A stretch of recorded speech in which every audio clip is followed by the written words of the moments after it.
You ask Tiger to solve. This deals with linear equations with one unknown.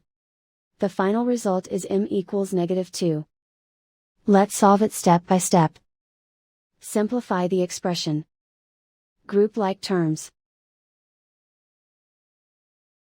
Simplify the arithmetic.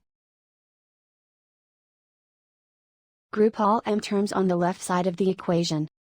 Add 3m to both sides. Group like terms. Simplify the arithmetic. Group like terms.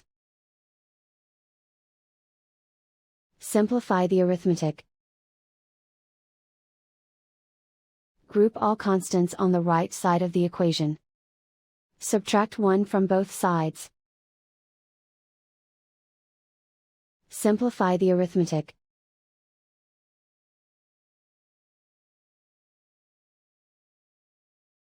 Isolate the m.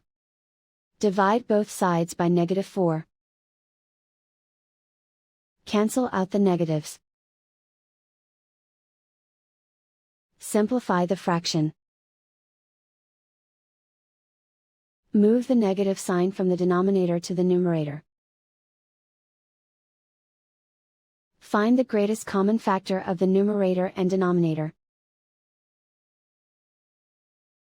Factor out and cancel the greatest common factor.